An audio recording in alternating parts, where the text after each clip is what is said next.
ഹേ all welcome back. ഇന്നത്തേത് ഒരു long video ആണ് കേട്ടോ. അപ്പോൾ നമ്മൾ ഉച്ചക്കത്തെ പരിപാടിയും കാര്യങ്ങളാണ്. ഒന്ന് ചോറുണ്ടാക്കണം, പിന്നെ നത്തലാണ് കിട്ടിയത്, നത്തൽ വരട്ടണം, പിന്നെ ബീട്രൂട്ട് ഉപ്പേരി, പിന്നെ നത്തൽ പൊരിക്കും വേണം കേട്ടോ. ഇത്രയും കാര്യങ്ങളുള്ളൂ. അപ്പോൾ അതിൻ്റെ കൂടെ തന്നെ കുറച്ച് കാര്യങ്ങളും കൂടി ഒന്ന് പറഞ്ഞു പോകാമെന്ന് വിചാരിച്ചു. അപ്പോൾ നമ്മളെല്ലാവരും ഒരു ലൈഫിൽ ജീവിക്കുന്ന ആൾക്കാരാണ് കേട്ടോ. അപ്പോൾ നമ്മൾ മൂന്ന് എന്താ പറയുക മൂന്ന് ഫേസുകളുണ്ട്. അതായത് ഇപ്പോൾ നമ്മൾ ആൾക്കാരുടെ മുന്നിൽ അവരെന്താ പറയുക പബ്ലിക് ലൈഫായിരിക്കും. പിന്നെ നമ്മളെ കുറച്ച് അത്യാവശ്യം ക്ലോസ് റിലേഷൻ, അതായത് നമ്മളെ വീട്ടിലുള്ളവരും നമ്മളെ റിലേറ്റീവ്സൊക്കെ അടങ്ങുന്നത് നമ്മളിത് പിന്നെ പ്രൈവറ്റ് ലൈഫായിരിക്കും. പിന്നെ ഒരു സീക്രട്ട് ലൈഫ് ഉണ്ട്. അത് നമുക്ക് ഇപ്പോൾ എനിക്ക് മാത്രമേ എന്നെപ്പറ്റി ഞാൻ എന്താണ് എന്നെപ്പറ്റി മാത്രം നല്ല ഡീറ്റെയിൽ ആയിട്ട് അറിയുന്ന ഒരു ലൈഫാണ് സീക്രട്ട് ലൈഫ് എന്ന് പറഞ്ഞിട്ടുണ്ടെങ്കിൽ.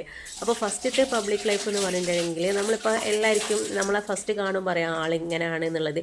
നമ്മൾ എന്താ പറയുക ആരോടും നമ്മളെ ഇമോഷൻസോ നമ്മളെ ദേഷ്യമോ സങ്കടമോ ഒന്നും നമ്മൾ പബ്ലിക്കായിട്ട് എവിടെയും നമ്മൾ പ്രദർശിപ്പിക്കില്ല അല്ലേ. ആരോടും നമ്മൾ പറയില്ല. ഇനിയിപ്പോൾ ഉണ്ടെങ്കിൽ കൂടിയിട്ട് അതവരറിയേണ്ട ആവശ്യമില്ലല്ലോ എന്നുള്ള ഇതിൽ നമ്മൾ അവരോട് പറയാൻ നിൽക്കില്ല.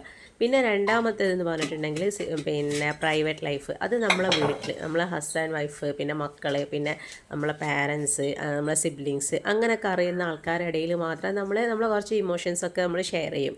ഇപ്പോൾ സങ്കടം വന്നിട്ടുണ്ടെങ്കിലും എല്ലാവരോടും പറയും. സന്തോഷമായില്ല അതെല്ലാവരും കൂടി ചേർന്ന് പങ്കുവെക്കും. അപ്പോൾ അങ്ങനെയുള്ളൊരു ലൈഫാണ് പ്രൈവറ്റ് ലൈഫ് എന്ന് പറഞ്ഞിട്ടുണ്ടെങ്കിൽ. സീക്രട്ട് ലൈഫ് എന്ന് പറഞ്ഞിട്ടുണ്ടെങ്കിൽ ഇപ്പം ഞാൻ എന്താണെന്നുള്ളത് എനിക്ക് മാത്രമേ അറിയുള്ളൂ ലോകത്ത്. വേറെ ആർക്കും അറിയില്ല.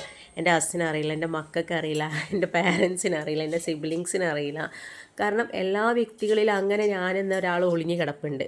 അത് എല്ലാവരും മേ ബി അധികം ആൾക്കാരും അങ്ങനെ എന്താ പറയുക അത് എല്ലാവരുടെ മുന്നിലും പിന്നെ എന്താ പറയുക ഇപ്പോൾ എല്ലാവരുടെ മുന്നിലും അത് അങ്ങനെയുള്ള ഒരിത് എല്ലാവരുടെ മുന്നിലും അത് കാണിക്കാൻ ആർക്കും ഇഷ്ടമുണ്ടാവില്ല.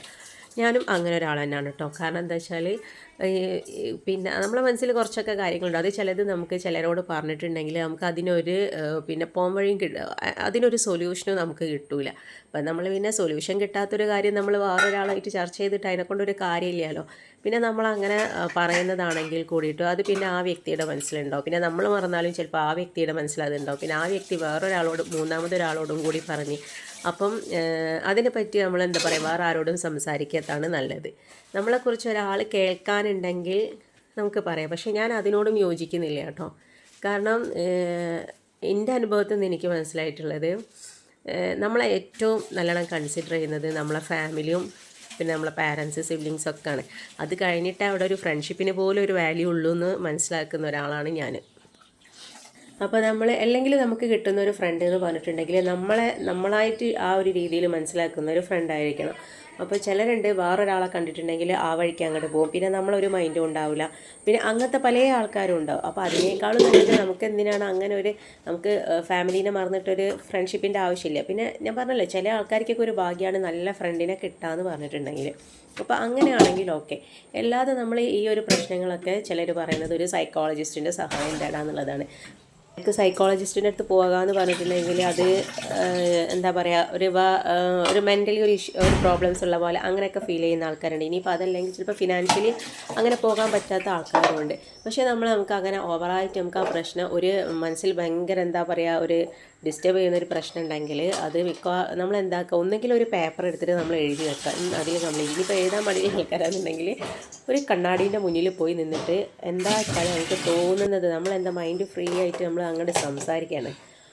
ഇനിയിപ്പോൾ നമുക്ക് ഏതെങ്കിലും ആൾക്കാരോടൊരു വ്യക്തിപരമായിട്ട് ദേഷ്യമോ കാര്യം ഉണ്ടെങ്കിൽ രണ്ട് ചീത്ത ഇനിയിപ്പോൾ ചീത്തൻ്റെ എക്സ്ട്രീം ലെവലിൽ കയറി അതൊക്കെ വേണമെങ്കിൽ നമുക്ക് പറയാം. പക്ഷെ അതൊക്കെ നമ്മൾ പറഞ്ഞു കഴിഞ്ഞിട്ടുണ്ടെങ്കിൽ പിന്നെ നമുക്ക് കിട്ടുന്നൊരു റിലീഫ് ഉണ്ട് കേട്ടോ. ഭയങ്കര ആശ്വാസമാണത്. അത് നമ്മളിങ്ങനെ പറഞ്ഞു വെച്ചിട്ടുണ്ടെങ്കിൽ പിന്നെ നമുക്ക് ആ വ്യക്തിയോട് ഒരു ദേഷ്യം ഉണ്ടാവില്ല. നമുക്ക് നമ്മളെ എന്താ പറയുക മനസ്സിൽ നിന്നൊരു പകുതി ഭാരം കുറഞ്ഞ പോലെ ആയിരിക്കും ഉണ്ടാവല്. അപ്പോൾ എന്താ പറയുക അങ്ങനെ ഒരു പ്രശ്നങ്ങളൊക്കെ ഉണ്ടെങ്കിൽ ഇത് ചെയ്ത് നോക്കുന്നത് ഏറ്റവും നല്ലൊരു കാര്യമായിരിക്കും കേട്ടോ. ഞാൻ പിന്നെ എൻ്റെ വേറൊരു ഫ്രണ്ടിനോട് എങ്ങനെ പറഞ്ഞിട്ടുണ്ടായിരുന്നു. അപ്പോൾ ആൾ പിന്നെ എന്നെ കണ്ടപ്പം പറഞ്ഞു കഴിഞ്ഞാൽ അങ്ങനെ ഞാൻ ചെയ്തു നോക്കുമ്പോൾ എനിക്ക് പകുതി ഒരു ആശ്വാസം കിട്ടുന്നതായിരുന്നു കേട്ടോ.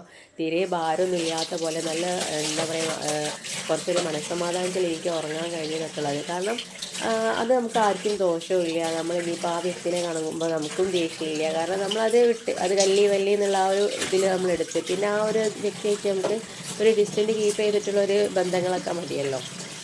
പിന്നെ നിങ്ങളൊരിക്കലും നിങ്ങളെ എന്താ പറയുക വീക്ക്നെസ് ആയിട്ടുള്ള ചില കാര്യങ്ങളുണ്ടാവില്ല, അതൊരിക്കലും ആരുമായിട്ട് ഷെയർ ചെയ്യാതിരിക്കുക കേട്ടോ. കാരണം അങ്ങനെ നമ്മളത് പറഞ്ഞിട്ടുണ്ടെങ്കിൽ നമ്മളെ വീക്ക്നെസ് എന്താണെന്ന് അവർക്ക് മനസ്സിലായി കഴിഞ്ഞിട്ടുണ്ടെങ്കിൽ ഫസ്റ്റ് നമ്മളോട് പിന്നെ അവരായിരിക്കും അതിനെക്കുറിച്ച് സംസാരിക്കുക, അല്ലെങ്കിൽ അതിന് ബേസ് ചെയ്തിട്ട് എന്തെങ്കിലും കാര്യങ്ങൾ എന്താ പറയുക ചെയ്യലൊക്കെ അവരായിരിക്കും കേട്ടോ, നമ്മൾ അവരോട് പറഞ്ഞിട്ടുണ്ടെങ്കിൽ. അപ്പം ഏറ്റവും നല്ലത് നമ്മളെ പിന്നെ വീക്ക്നെസ് വേറൊരാളോട് പുറത്തുള്ള ആരോടും ഷെയർ ചെയ്യാത്തതാണ് നല്ലത്. പിന്നെ നമുക്ക് നല്ലൊരു ഫാമിലിയും കാര്യങ്ങളൊക്കെ ഉണ്ടെങ്കിൽ അവിടെ കിട്ടാത്ത സൊല്യൂഷനൊന്നും വേറെ എവിടെയും കിട്ടില്ലടോ.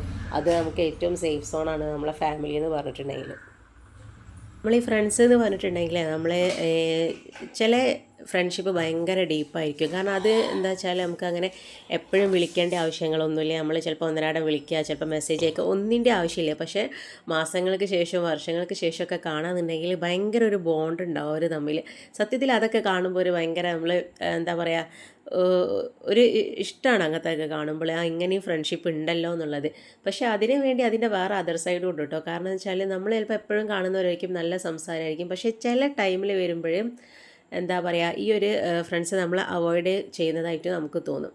അപ്പോൾ അതുകൊണ്ടാണ് ഞാൻ പറഞ്ഞത് ഇങ്ങനെയുള്ള പ്രശ്നങ്ങളൊന്നും നമ്മൾ പിന്നെ നമ്മൾ സീക്രട്ട് ലൈഫ് ആരോടും ഷെയർ ചെയ്യാതിരിക്കുന്നതായിരിക്കും നല്ലത്. പിന്നെ എന്താ പറയുക തീരെ നമുക്ക് പറ്റുന്നില്ല എന്നുണ്ടെങ്കിൽ മാത്രം ഒരു സൈക്കോളജിസ്റ്റിൻ്റെ സഹായം തേടാം. അപ്പം ഞാൻ സീക്രട്ട് ലൈഫിനെ പറ്റി പറഞ്ഞതാണ് കേട്ടോ. പക്ഷേ അത് ഫ്രണ്ട്ഷിപ്പിലേക്കും ഒക്കെ അങ്ങോട്ട് പോയിട്ടുണ്ട്. കാരണം കണക്റ്റഡ് ആണ്. എന്തായാലും നമ്മൾ ഷെയർ ചെയ്യണമെന്നെങ്കിൽ നമ്മളെ ഫ്രണ്ടിനോടോ അല്ലെങ്കിൽ നമ്മളെ ഫാമിലിയിലുള്ള ആരോടെങ്കിലൊക്കെ ആയിരിക്കില്ല നമ്മൾ ഷെയർ ചെയ്യണം. അപ്പോൾ അതുകൊണ്ടാണ് അതങ്ങനെ കണക്റ്റഡായി പോയത് കേട്ടോ. അപ്പോൾ ഈ ഒരു വീഡിയോ നിങ്ങൾക്ക് ഇഷ്ടമായിട്ടുണ്ടാവും എന്ന് വിചാരിക്കുന്നു. ഇഷ്ടമായിട്ടുണ്ടെങ്കിൽ പ്ലീസ് ലൈക്ക് ചെയ്യാനും ഷെയർ ചെയ്യാനും സബ്സ്ക്രൈബ് ചെയ്യാനൊന്നും മറക്കരുത് കേട്ടോ. അപ്പോൾ ഇനി നെക്സ്റ്റ് വീഡിയോയിൽ കാണാം. Okay, thanks for watching.